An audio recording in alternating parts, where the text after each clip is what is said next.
दोस्तों 2014 के बाद एक पार्टी है जिसको ख़त्म करने की पूरी कोशिश की, वो कांग्रेस है। ये सबको मालूम है। एक समुदाय है जिसकी अहमियत को कम करने की कोशिश की गई और उस समुदाय पर जितने निशाने साधे गए, शायद अगर कहीं आंकड़ों में वो समुदाय कम होता तो अभी तक किसी न किसी तरह से ख़त्म कर दिया गया होता।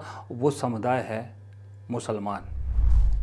मुस्लिम समुदाय पर पिछले 11 साल में कितने कटाक्ष, कितने एक्शन, कितने चीज़ें नहीं हुई।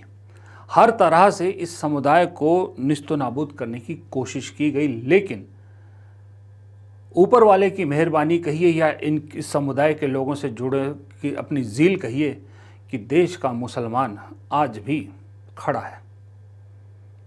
कमज़ोर हुआ है लेकिन नकारा नहीं हुआ है और धीरे धीरे देश के इस समुदाय की, जिसको हम मुसलमान कहते हैं, ताकत सामने आने लगी है।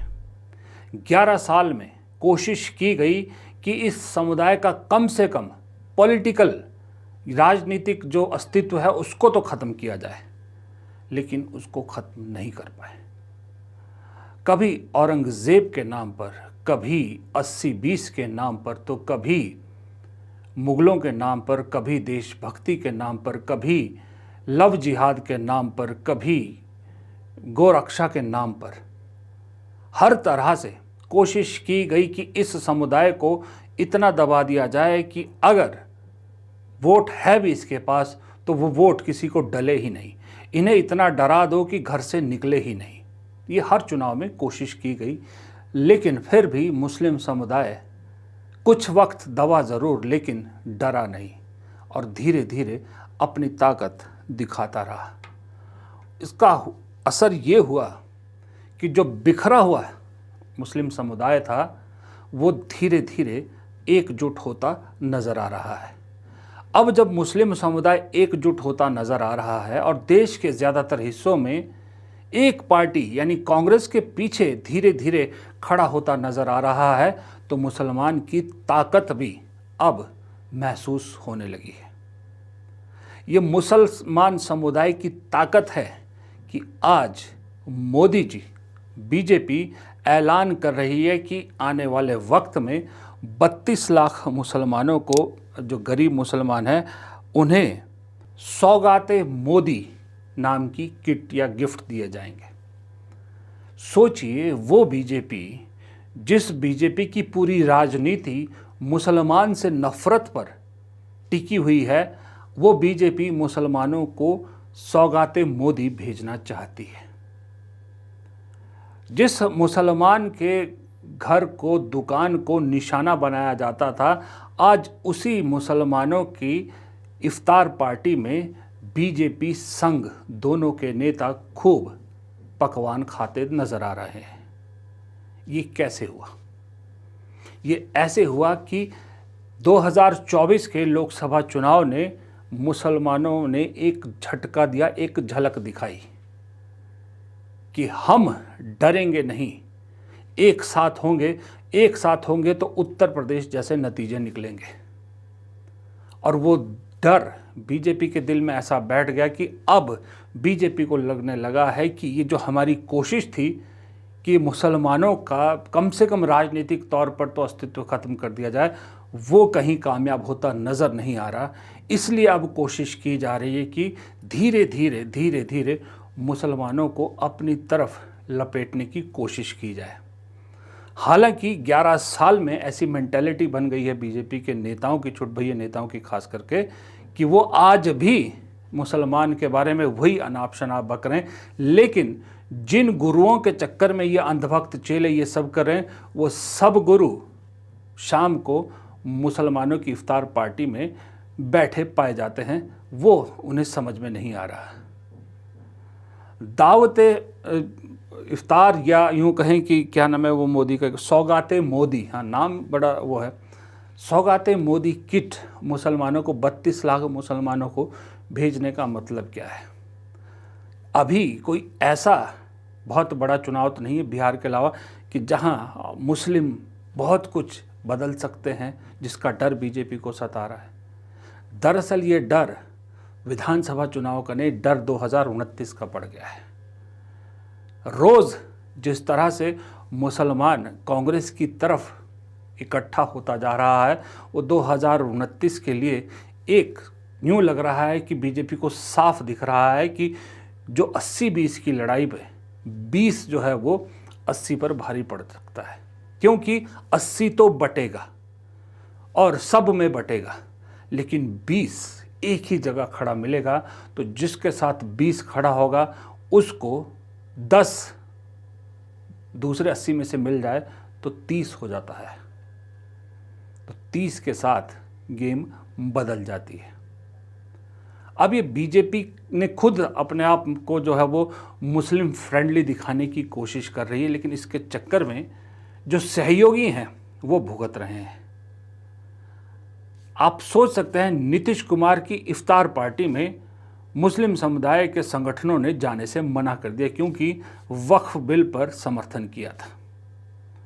बीजेपी दो चेहरे लेके चलती है। संसद में वक्फ बिल पास करवाती है, मुसलमानों के खिलाफ है जो दिखता है मुस्लिम उसके खिलाफ, लेकिन संसद के बाहर मुसलमानों का दोस्त बताती है अपने आप को, और ये गिफ्ट या इस तरह की चीज़ें करती है और इफ्तार पार्टी में जाती है। प्रॉब्लम ये है कि बीजेपी ये बात समझती है कि मुसलमानों के अंदर भी कुछ मौलाना, मौलवी या कुछ धार्मिक नेता ऐसे हैं जो सत्ता के साथ रहना चाहते हैं, सत्ता की मलाई चाटना चाहते हैं, वो बीजेपी के काम आ जाते हैं। वो इस तरह की चीज़ें करते, एक हवा बना देते हैं कि बीजेपी जो है वो मुसलमानों के तरफ जा रही है, मुसलमानों की खैर ख्वाह है।